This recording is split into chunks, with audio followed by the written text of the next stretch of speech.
I promised to you, my viewers, that I was going to bring a Jewish queen into the chat. And here with Talk to Me, Taylor, I deliver, baby. And no, I'm not just talking about yours truly. Okay. I am so excited. I know you guys are going to be too, for my awesome guests today. I am joined by the Dr. Sheila Nazarian. Dr. Sheila is a very prominent Beverly Hills plastic surgeon with her own practice. She's an Emmy-nominated TV personality, a speaker, and activist. And we are going to talk about everything going on in the Middle East today. Now, Sheila, I will have you know, first of all, welcome to the show. Thank you. So excited to have you. So normally my viewers know I have a very specific, like I usually have my little outline with all my notes and all my little talking points I want to hit, right? Very conversational, but very organized. So I thought today I'm going to approach things differently, and I'm excited about that. So you and I, when it comes to this issue of what's going on in Israel, we are on the same page. And I thought, let's do something a little bit different than just kind of a standard interview, but have the real, honest conversation that people, whether they agree or not, can take something from this and learn from this. Because the truth is, you and I, again, we're Jewish women, and we both have the commonality of being in the media, you doing what you do in your practice, and, being a TV personality, and I, red carpet reporter, also media personality. So we're coming, at it from that angle. So, I thought it would be interesting to just throw the notes out the window and go for it today. Let's do it. So let's do it. So, okay, just a little bit of catching up.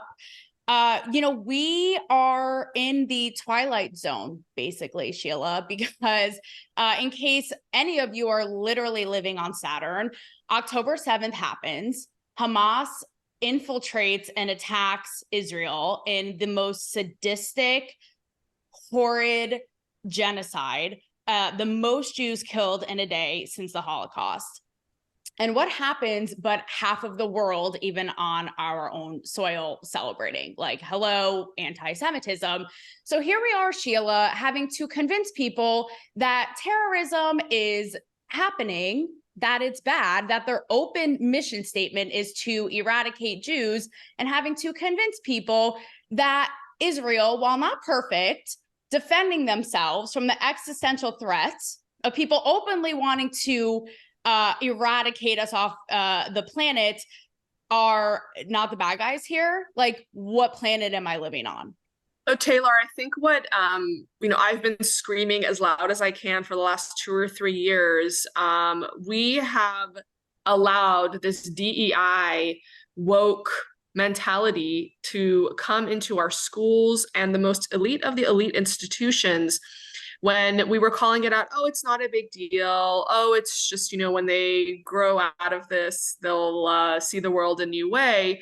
But instead of promoting equal opportunity, they were promoting equal outcomes and seeing everything through the lens of oppressed and oppressor. Yeah. And framing things based off of things that you can't control when you're born with and has nothing to do with your character, and, like religion, race, skin color, framing things in those, not by, oh, how hard did you work? As a matter of fact, success is now a dirty word called privilege. Grit and actually making it are things to be guilty about, and we allowed this to happen to the point where now people who claim to be these bastions of justice and social justice with their pronouns in their, links after their names everywhere, condoning rape so bad that these women's pelvises were broken and they couldn't be buried with their legs in a straight position. That's how bad the rape was. But condoning it and saying they were the oppressor, the white oppressor, and therefore I marched with the women's march and rape is bad, but it's okay in this situation. So I have been seeing this coming. I saw anti-Semitism in the women's marches, which is why I did not go. 3 of their founders actually had to step down because of such anti-Semitism, including Linda Sarsour and Tamika Mallory. And, same with the LGBTQ marches. The Dyke March in Chicago, somebody was carrying an Israeli rainbow flag, and these 3 lesbians were asked to leave in not the nicest way. That was at an LGBT march in the past. And finally, Black Lives Matter, which in their charter was anti-Semitic. It was written down. And in the peak of Black Lives Matter, I brought a Black pastor onto my Instagram to say, how do we support Black lives without supporting this bigoted organization? And no one listened. No, everyone, including Jews, put their head in the sand and said, oh, they don't mean it, or, oh, that's just a couple people in the organization. That's not actually what they meant. And as soon as October 7th happened, what did Black Lives Matter Chicago do? They changed their logo to a Palestinian paratrooper, like the ones that killed all those people at that peace festival. And what did Black Lives Matter Los Angeles post? We can't say that this is bad until we put it into context. So, I think it was a awakening for many people who are kind people and good people. How do we convince kind and good people in America who have never lived through Islamic dictatorships? How do we convince people in America who've never personally lived through war not to see goodness and kindness in others? How do we convince them that there's people that exist in the world that not only don't share your core values, but their core values are 180 degrees opposite to your core values? Right. So much so that they value death and martyrdom over life. What is the most essential core value? Life. Dr. Sheila, Don't get me started, Taylor. I'll go to Chipotle and ask me about black and brown beans, and this is the speech I give in return. So I've said this from the beginning. Like, this is literally basic right and wrong that 5-year-olds know. Like, what are we doing? And you're exactly right. I've thought about this a lot. The irony, and I've explored this on my show for the last 3 years. Again, when everybody was like, oh, whatever, being someone in Hollywood, the irony that the same people who are all about social justice and rights and this and that can look this evil in the face and not only look the other way, but celebrate it and are the most, like, the signs we're seeing at protests, death to Israel by any means necessary. Like, again, the most conniving evil, like the math ain't mathing. And you hit the nail on the head with the women's issue, something I also said from the jump, which is, where is the energy? I was in LA, Sheila, during Me Too. I was literally on the red carpet with the black gowns, okay, when it first started.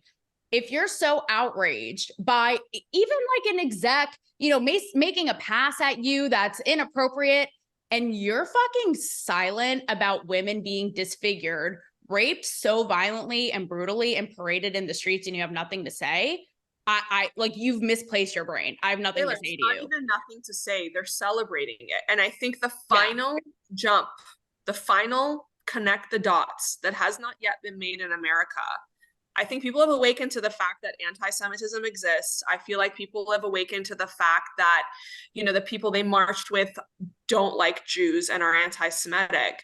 But I think the last connect the dot that people haven't made is people want dead Jews. And period. Period. And it's out in the open now. Well, it is out in the open, but it's the final thing that people aren't listening to, in my opinion. They didn't listen to me when I said these organizations were anti-Semitic, and it was written down. They wrote it down, claiming to be bigoted against, but bigoted against Jews. They wrote it down. They didn't believe me then. And the final jump that they don't believe is that people actually want Jews dead. And so that's the final thing, because again, I lived in Iran. From preschool, know you did, they had us preaching death to this, death to that, death to Israel, death to America, death to the Jews since preschool. So the final jump that hasn't been made, I think, in American psyche is that people actually want that. And it's something they might have heard from their grandparents who were Holocaust survivors, Yep. and something that they think that they know, but they don't know because it's too painful, I think, to make that jump. So let's get to the crux of this, right? And I'm going to keep it 100 as I do on my show, because I know that you called out the actress Mayim Bialik, because she's a fellow Jew, and she basically said, when all of this started unraveling, she said herself, I basically had no idea. You know, Bill Maher, I don't know if he's a Jew. He said this. I'm going to be real with you, Sheila, and I'm somebody who obviously calls things out. I have for years. You know, I'm up to what the truth is. I feel so naive to all of the anti-Semitism that's so embedded, and the hate and what you're saying that's in our society. It's insane. It's such a wake-up call. And let's get to it. I feel like, well, first of all, there's obviously a massive critical thinking problem in this country, and with young adults who are allegedly smart enough to get into Ivy League schools. We'll get to that. But our culture has dumbed this down to black and brown equal oppressed, and everything else, like they've somehow twisted it because they're seeing on face value that what's happening, and we'll get to this too, the Palestinians who are suffering, right?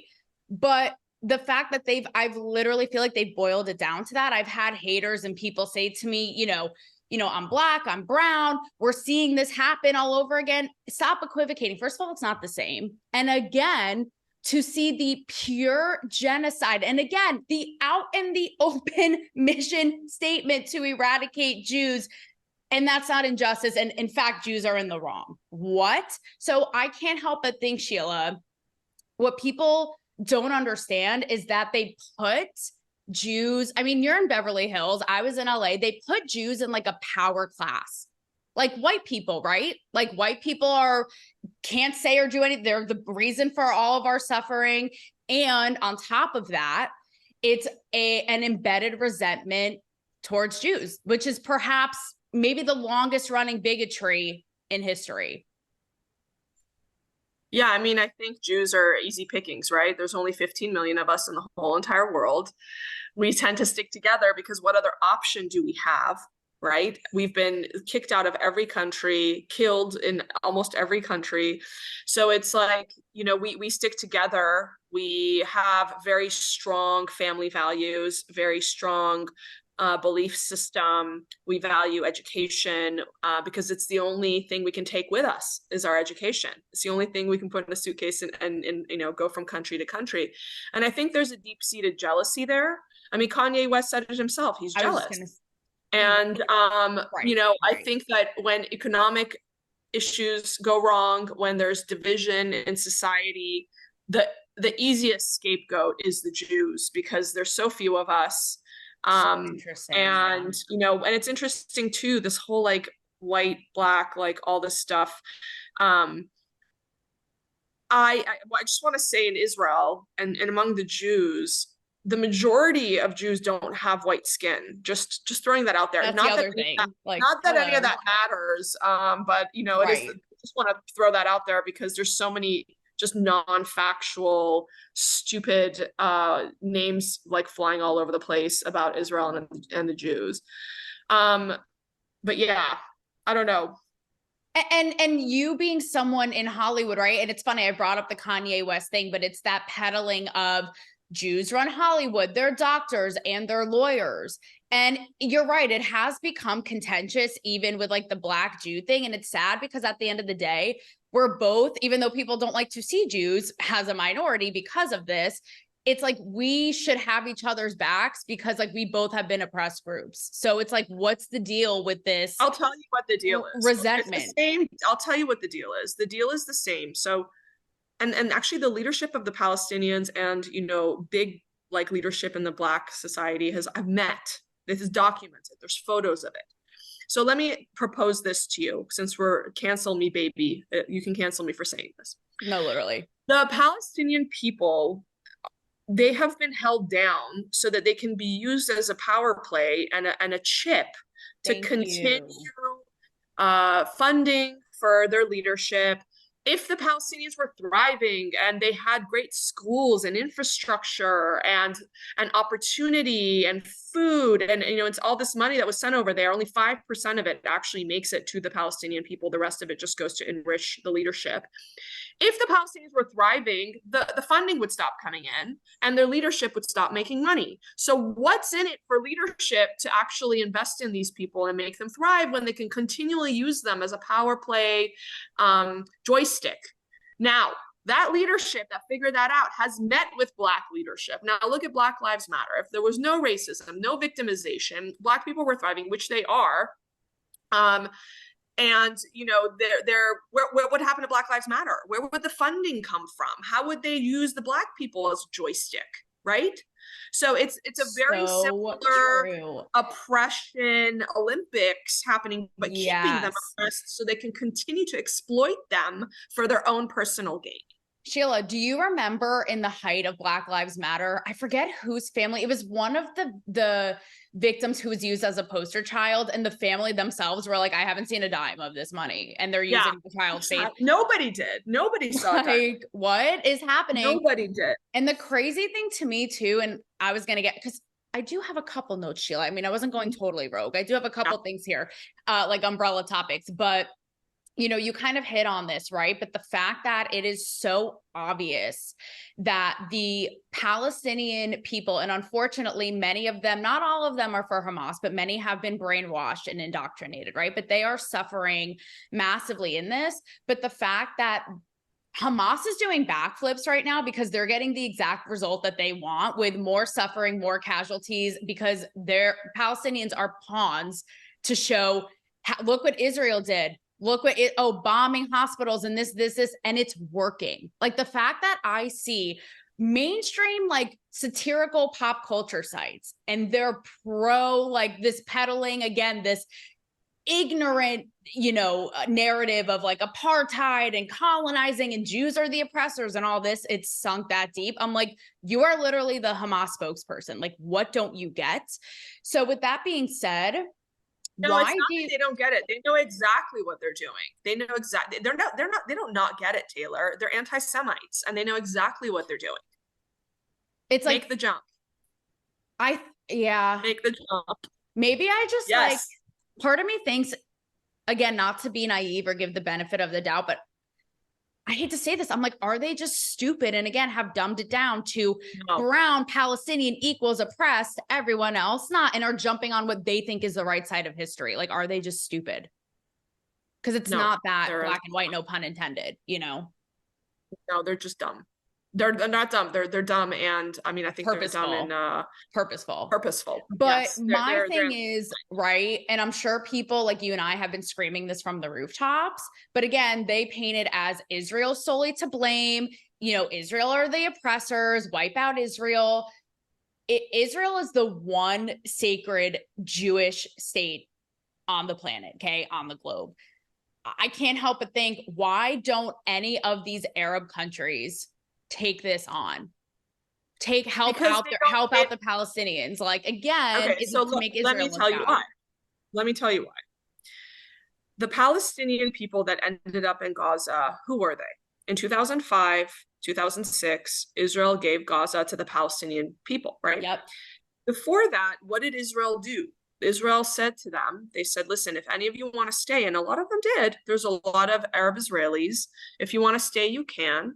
But what the leadership of the Palestinians promised, the ones that ended up in Gaza, is no, come to Gaza and we'll build an army and we'll take all of Israel back.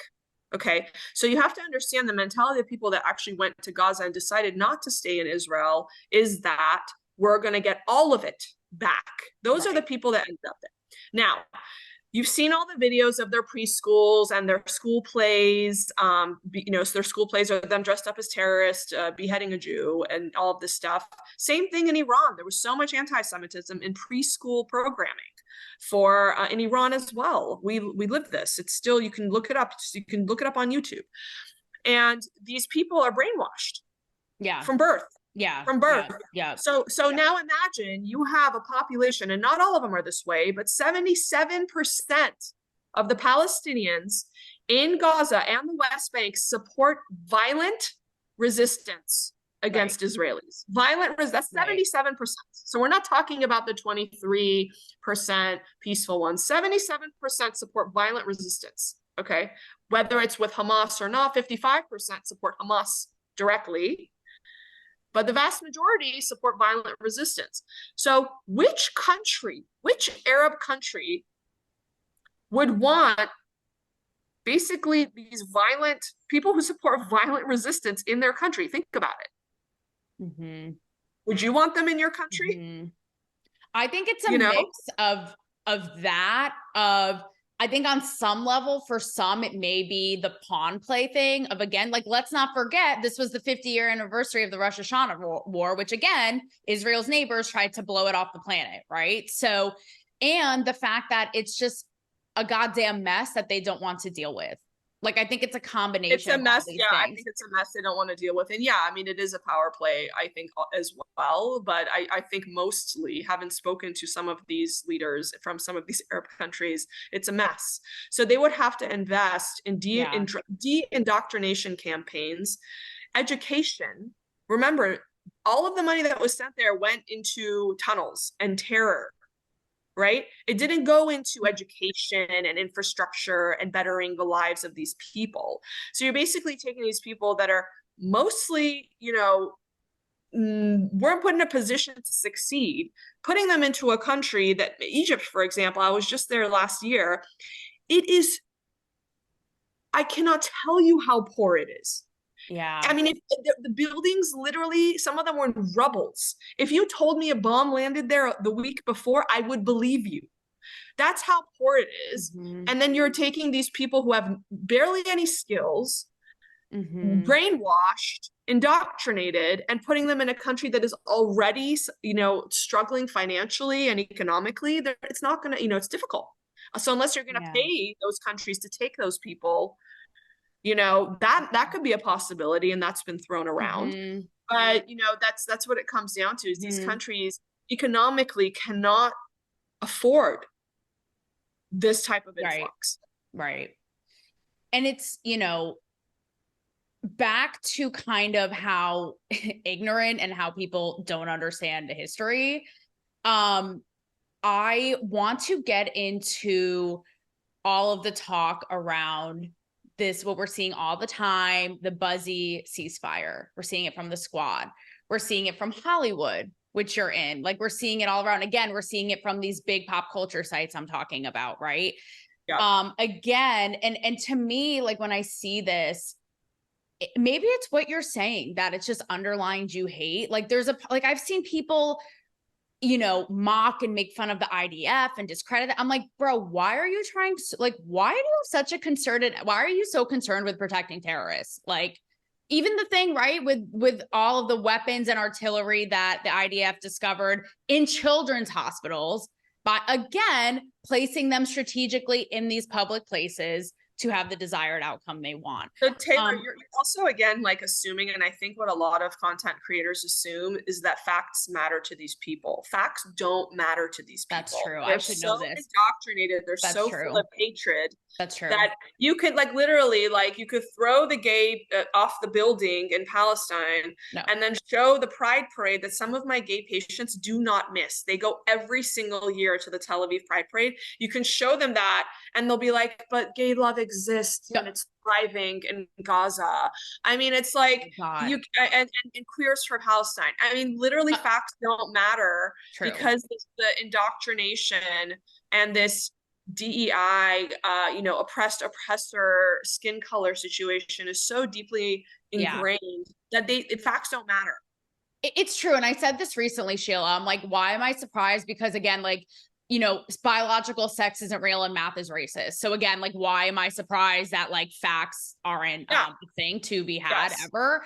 Exactly. But what do you make of, I mean, even Hillary Clinton came out in an op-ed and said a ceasefire would literally make no sense because it would just allow for Hamas. Again, they are not stopping on their mission to kill Jews. Again, like, I don't know what people don't get. Last week, and they said, we're going to keep doing October 7th over and over. They don't abide by anything. They don't give a shit. Like, they have this sole mission, right? So again, I don't know why people need this to be explained to them. But I've seen a lot of Hollywood people, Sheila, Alyssa Milano, this person, that person. Alyssa Milano has been on the wrong side of all of this. No, literally. My left eye twitch when I hear her name. No, I know from the beginning. You have a few real ones like Deborah Messing, Gal Gadot, obviously. But give me a little bit, because I'm no longer in Hollywood, for better or worse, but give me a little bit of the temperature, how you're feeling personally being there. And also, again, where are all the celebrities who love to speak out at every social, if the wind blows the wrong way, it's a justice issue. Like, where are they? I'm just wondering. Well, I think everyone's really scared of being canceled. I think that they're on this topic, they're very silent because they know it's just such a irrational, contentious, emotionally charged topic. And I always say, like, the ones that spoke out on everything else, if you're silent on this, shame on you. The ones that never spoke out on anything and don't want to speak out on this either, I think that's a little bit easier for me to swallow. But I will tell you, in Hollywood itself, in on the West Coast, I think a lot of people have woken up. I feel a lot less lonely. I can openly talk about the things that I'm talking to you now without like having to lose sleep about it, because I think a lot of people have had a moment, an awakening. I'll tell you, when I speak to my East Coast New York friends, it's a lot more lonely over there. I think people are still not fully awake. Some are, but I will tell you, New Yorkers are feeling more lonely than we are here on the West Coast. I'm curious what you make of being someone in the media, what you make of the coverage, because so I'm from New York area and I recently visited, and the friends we were staying with had a New York Times. I was like, this should be interesting. So it's literally was on the heels of everything. And, what have you, Sheila, but all of their articles, one by one, it's like, Jews in New York who are still, for a ceasefire and pro-Palestine, or it would be like, it'll describe events of what happened. And it'll be like the horror in Palestine and genocide in Gaza. Buried in the literal last paragraph is like, oh yeah, and Jews were killed at some music festival too. I'm like, again, what rings of Saturn are you residing on? So no, the New York Times is no good. But it's funny. I was talking to. It's no good. I was talking to some of my more, left-leaning friends, and they were like, if when it comes to Israel coverage, all I want to watch is Fox News. I'm like, okay. Isn't that sad? And again, at the base of it, it's like, this is humanity and morality. Like, this is right and wrong. This is evil and innocent. And it's like, the fact that it's come to this is just pathetic. It's not just that. I think that, again, the naivete of Americans is that they think that this is just happening over there. Like, it's about to come back over here. They said it. They say it out loud as well. It's in one breath: death to Israel, death to America. This is an attack on Western values and our freedoms. And Israel is spearheading. They're the spear's tip in protecting not just those values in the Middle East, but those values everywhere. And so, I know the European Union came out just a few days ago saying, no, we don't agree with a ceasefire, because a ceasefire would just allow Hamas to recollect and get, find out where the IDF is stationed, and it would only help them. And the way I think about it again, Taylor, is that, as we've seen, facts don't matter. People are going to hate Israel right now, no matter what. So Israel just has to protect its civilians. It has a right and an obligation to do so, just like every other country does. I'm curious how, and something that makes me so proud to be Jewish is that we are so fucking resilient. I mean, time and time again. But I'm going to keep it real. I'm seeing what's going on, right? In Cleveland, swastikas spray painted onto graves. There was a Jewish student whose dorm room was burned down. It goes on and on. Again, death to Israel spray painted on the White House fence. I sleep with one eye open, and I'm so not a victim mentality person. It's funny because recently that's just being smart. Like, right. It's called situational awareness. That's not victim mentality. It's crazy because this has never happened to me. I recently had packages stolen, and I've been obviously, like you, very vocal about this. And the first thing that came in my head was, what if someone saw my content and they live in my community and they know and they don't like I have a little bit of a paranoia that's so real. I'm afraid to go to temple, you know, and again, I don't think people understand. And again, in a world where every injustice is supposed to be, you know, in the spotlight and reckoned with, it's just, I feel like Jews time and time again just get the shaft. Like, ever notice, Sheila, with us? Notice this a lot lately. We are explained how to feel, we're talked down to, or see this other side, or, you know, it's not really anti-Semitism, but with any other group, it's shut up and listen, educate yourself. And with us, like, we're constantly being told how to feel. I've gotten it constantly since this all started, like on my show and off. You just have to push back. You have to push back and say, instead of saying that to me, imagine I'm a Black woman. Now say the same thing to me. Literally. Yeah. Like, you know, they wouldn't say that to you. So I've been pushing back on it. I want you to know that fear and the anxiety that you feel now, I went through that in 2021 during that conflict. Yeah. So I'm sort of like Jimmy Kimmel mean tweets right now. Like that shit's flowing right off my back because I already went through that. So all of the stuff, I feel what you're feeling, but I felt it 2 years ago. So I'm at the point now where I'm just like, no, people need to hear it, because this is no longer about my feelings and me. This is really about survival. How do you think that, you know, I see what's going on college campuses, and I want to ask you about that, you know, because it's become such a tribal issue, unfortunately. And again, where these kids are so goddamn ignorant. How do you think, you know, you actually get through to them? And not only them, but like our society as a whole, right? Because clearly, like, there's a link missing here. No, I mean, I think we've really, as Jews, missed the long game, whereas the other side is patient, and they literally are using proven Russian propaganda techniques over the last 20 years to slowly infiltrate our different spaces, whether that's politics or higher learning institutions. I know Cornell has received $1.4 billion from Qatar. There's billions of dollars coming in from China and nefarious actors in the Middle East to our very elite higher learning institutions to fund these Middle Eastern studies divisions. This is all publicly known. You can look it up. There's articles with the exact dollar amounts that have come in. And so they've really pushed these hiring of these professors that are, you know, indoctrinating our youth in these, like, there was a stat I saw that it was like the percentage of college students in STEM, you know, science and math, overwhelmingly support Israel. You know, there's another category, it was like music or something, overwhelmingly support Israel. And then it was the humanities, Middle Eastern studies, where it was flipped. So it's really, it's directly correlated to the funding that has come in. So I think that we need to do a couple things. I think we need to hold the universities accountable. I think Jewish donors need to stop donating until that happens. I think that we need to limit or eliminate foreign funding into our learning institutions. I think that publicly funded higher learning institutions need to be defunded if they are not protecting their Jewish students.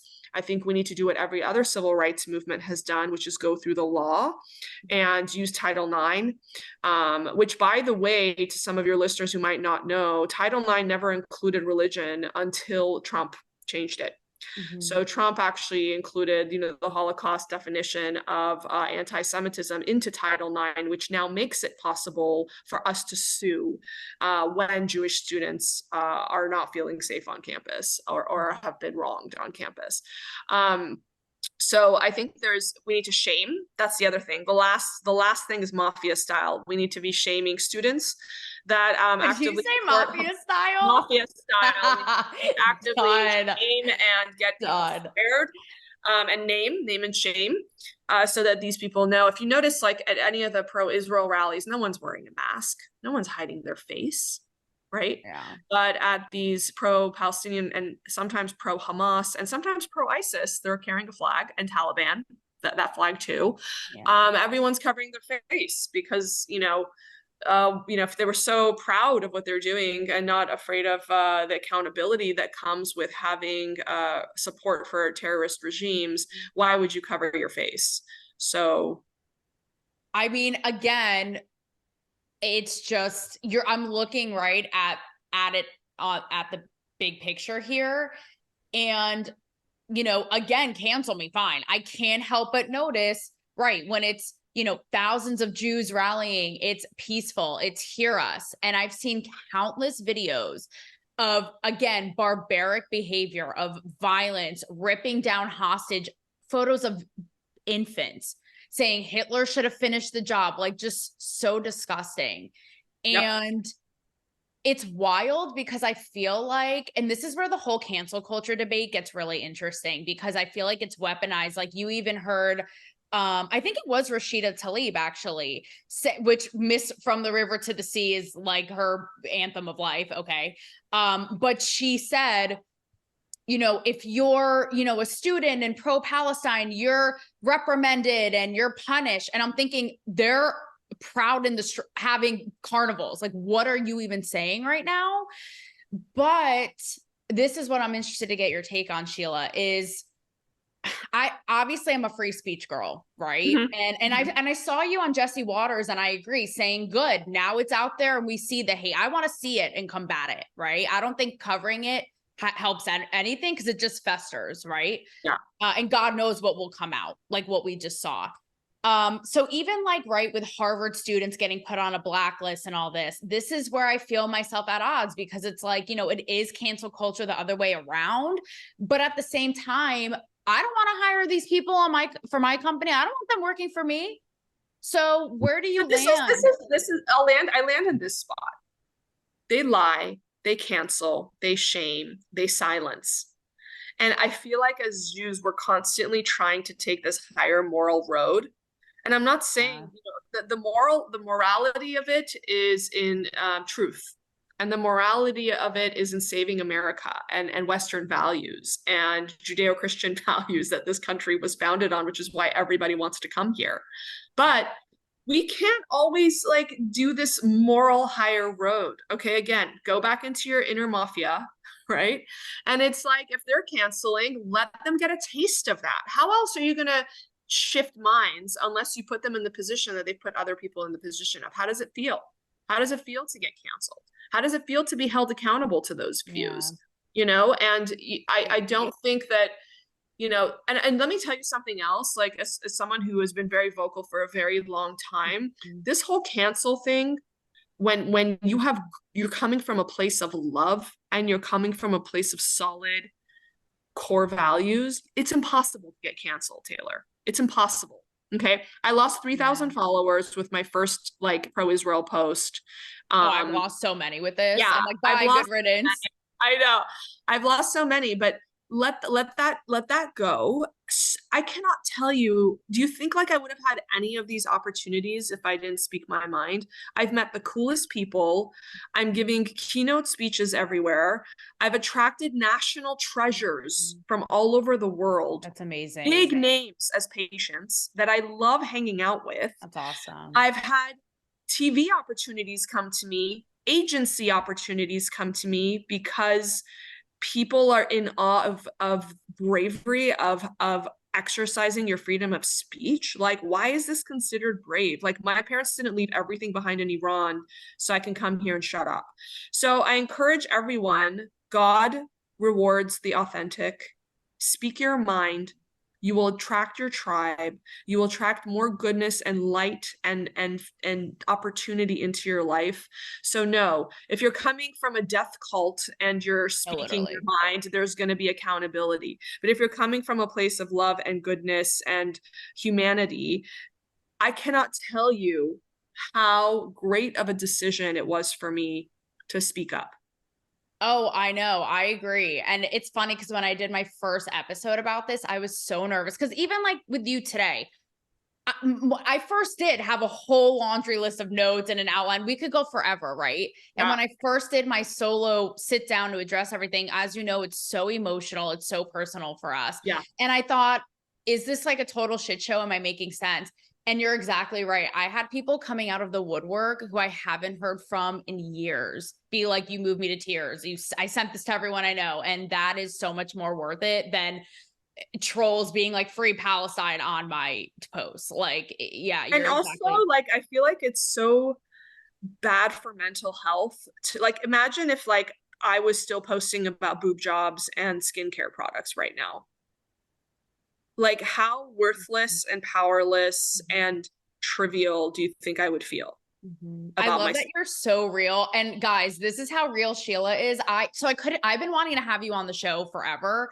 And I kept kind of putting it off because I was like, I can't find her direct contact. A lot of people have their email. It was just your company email. Mhm. So finally, I just pulled the trigger and did it. And I emailed like your company. I'm like, I don't know if an intern, if anyone's actually going to see this. Within 10 minutes, Sheila personally texts me. She's like, I will be on your show. And I love that because it's so like No, real. my And entire staff is on like media watch because what happens, like the whole like Jesse Waters thing, literally they yeah. contacted my office at like 1 p.m. and they're like, can you go on at 5:30? We're gonna send an Yeah. unmarked white van to your Yeah. house. And so I finished with patients at 4:30. I start getting frantic calls from my son. Mom, you need to call security right now. There's a white van outside of our house. That's It's unmarked. It's hysterical. like freaking out. So Yeah. you have to kind of be, as you know, very available, Yeah. you know, Yeah. to these No. opportunities because the more Yeah. people hear our voices, the Yeah. more people we're going to give courage to. I Yeah. always say courage is contagious, and we need Yeah. all the voices and allies right now that we can get. And it'll be interesting, Sheila, to see what pans out with Hollywood with these schools because, you know, with the whole, I 100% and I get that need for balance and what's fair. It's like, right, you guys have been you got and not have been wanting to have canceled, shamed people for the dumbest for Dumbest a tweet in 2002 like saying someone was fat. Like really. Yeah. Yeah. Like so it's only natural for us to want that like reconciliation for something as severe as this to do what you said. It's like a taste of your own medicine. That's like my initial gut instinct. But again, it's like I wrote an op-ed in USA Today a couple years ago about cancel culture and Chrissy Teigen in particular. She and I have Yeah. had this whole thing, right? And I Yeah. basically say, it just goes round and round, like, calls from this side for that side. So when will it end? And you know what I mean? So that's where I feel like it's not healthy either. And it's just a mess. I think that things will swing back. I think it's Yeah. already started. I think people are really kind of fed up with all this Yeah. crap. And Yeah. I think it'll swing back in the other direction a little bit. And then I think it's going to settle somewhere in the middle, which is what Yeah. we need. Before we start wrapping, can we, and I'm sure you've seen this all the time. I feel like, again, people like with no logic to be had ever, just pulling this out of thin air. It's funny because you talked about how Trump wrote anti-Semitism into Title IX, and I'm not by any means like a Trump stan, right? Yeah. But again, like, right, the man who's like the known xenophobe during COVID, blah, blah, blah. But also, what's this being thrown around? All I see all the time is like Islamophobic. I'm like, where?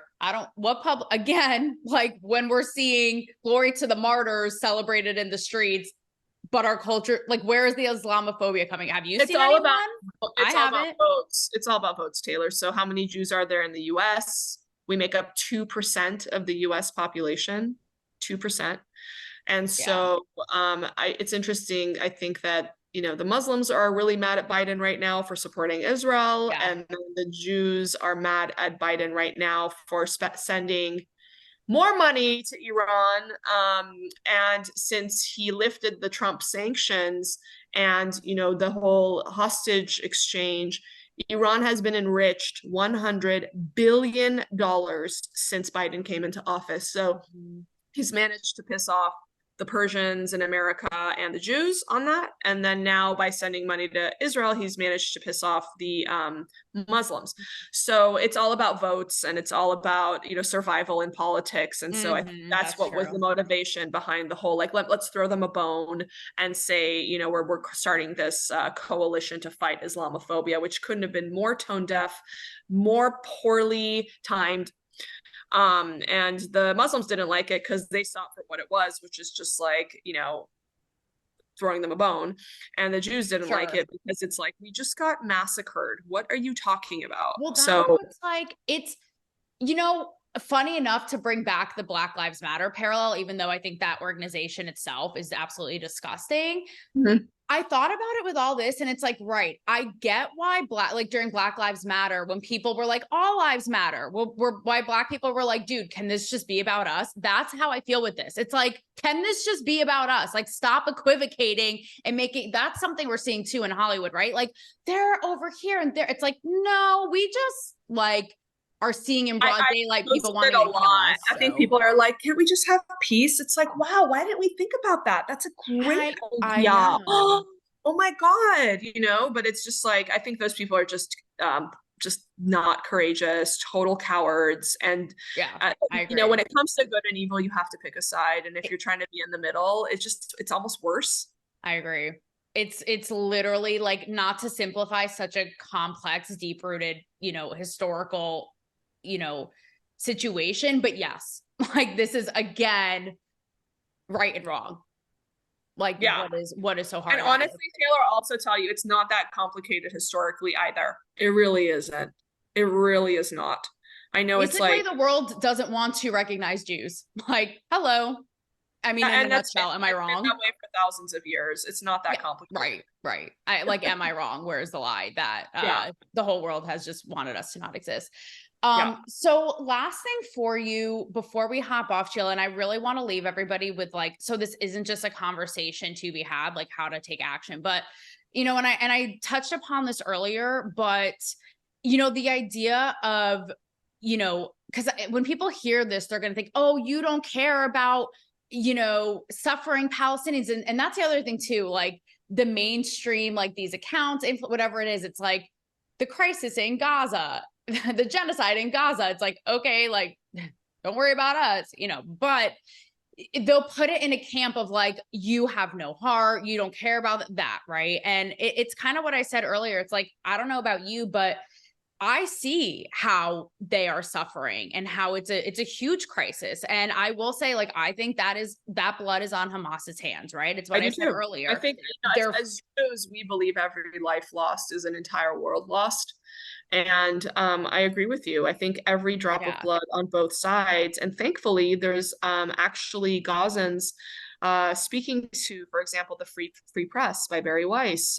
They're saying that I went to the hospital. She just posted it this morning. I went to the hospital, and this is in Arabic.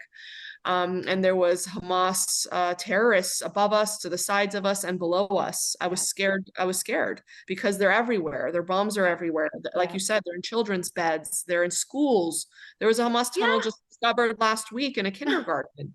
So there's like drawings on the wall, and then it goes down into a terror tunnel.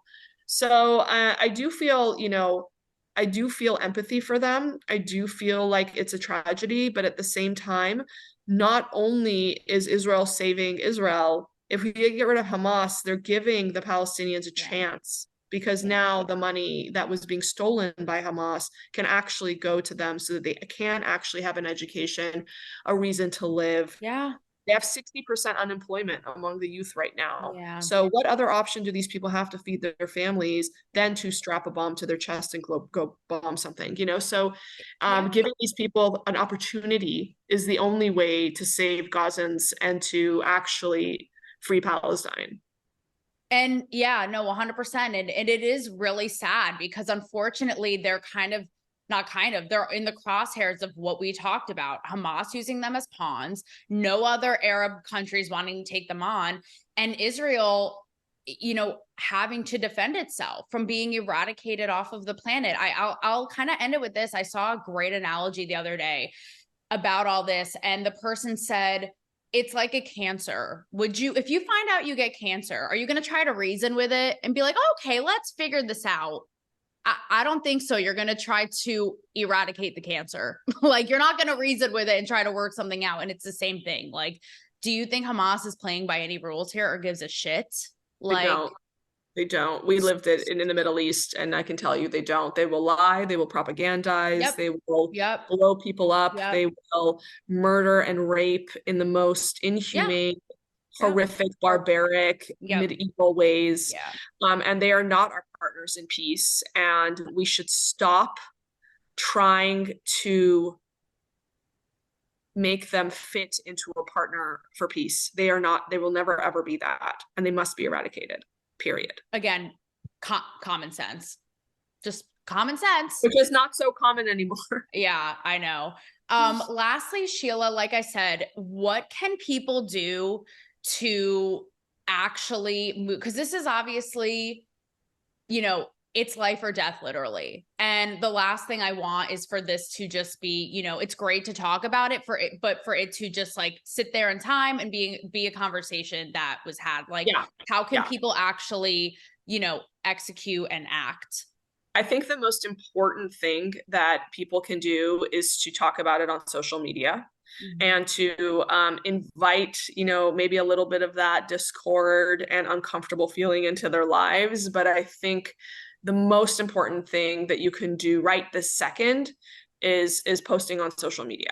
The other thing that I think is really important for people that do have kids and do have families, sit down with your families over dinner, discuss these issues. And not just that, discuss with them how to defend their point of view. Discuss with them, like, for example, when they say genocide, how can it be in the last 20 years the Palestinian population has doubled if there's a genocide? The definition of genocide is seeing numbers go down by millions, right? So how can that be?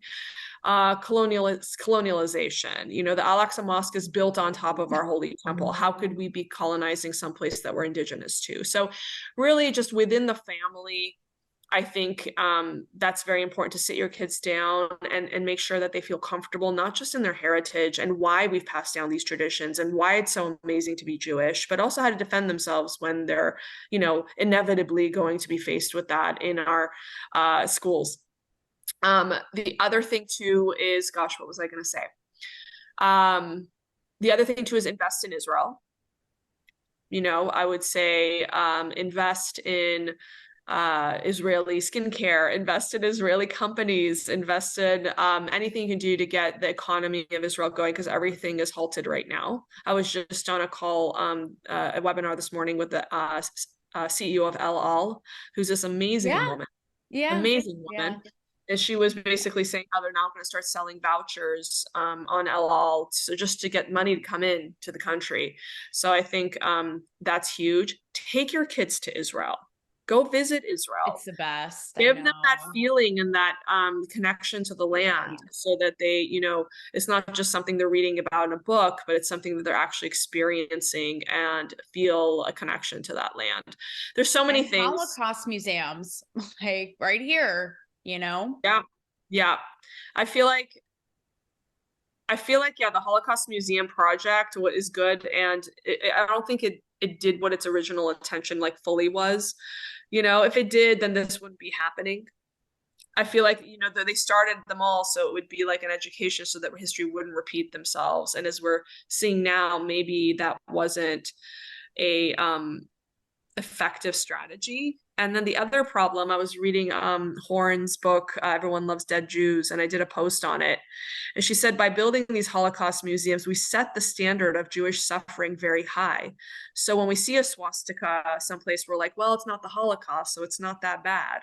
Or when we see a Jew beat up in the schoolyard, well, it's not the Holocaust, so we'll forgive that, you know? So I feel like we have to kind of reset what it means to tolerate Jewish suffering. And I don't think we should give them an inch. That's so, also true. And, you know, I just want to say, and I forgot to mention during this, that I know that you have a background. I know that you and your family fled and left Iran. And I know that you take, you know, principles here, like free speech, obviously to heart. And I do too. And those, you know, privileges we have here. So I just want to say thank you for using it how you do. And I love I'm Italian too. So I love the mafia mob set mentality. It's going down. And look, at the end of the day, it's like, what's so disheartening about all this is like, I know we joke about the social justice warriors and all this and that, but it's like, if you're going to apply it to one, like, why are Jews the exception? Like, you need to apply it to all, period. And I will never back down on that. Claim to be bigoted against and then be bigoted against the Jews. What's that? You can't claim to be bigoted against and then be bigoted against the Jews. You don't get to choose your bigotry. Like humans are humans, and like, exactly, where's the consistency, period. So Dr. Sheila, thank you so much. Like I said, Jewish queen, I'm going to take it offline with you for a hot second, but thank you so much. Thank you.